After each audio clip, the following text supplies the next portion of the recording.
for the gram. Bitches love the gram. Oh wait, shit. Hi guys! Welcome back to our YouTube channel. So for today's video, paano nga ba mag-hide or mag-show ng inyong mga subscribers count sa YouTube? So first, pakita ko sa inyo yung aking subscribers count na naka-show. So ang gagawin natin dito, i-hide natin siya. So ayan, yan yung aking current subscribers count. So i-hide natin yan.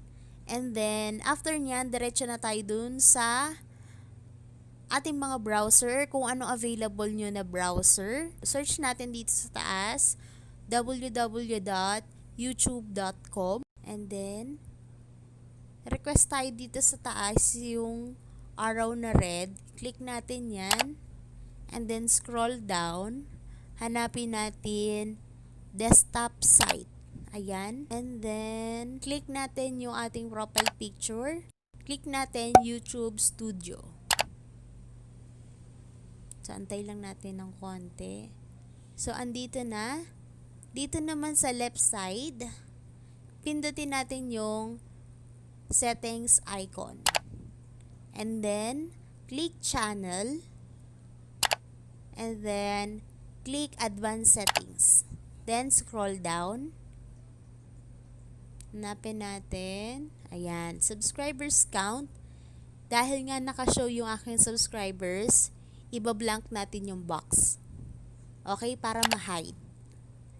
Ayan. Kung gusto nyo naman i-show, i-check nyo lang. Ayan. Kung gusto nyo i-hide, i-blank nyo lang. And then, wag nyo kalimutang i-save. And then, ayan na. Okay na yun, guys. So, ayun na. Setting save. So, ganun lang kadali, guys.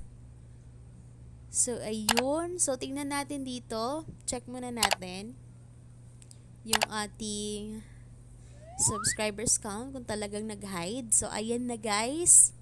Naka-hide na yung ating subscribers count. So, ganun lang kadali guys.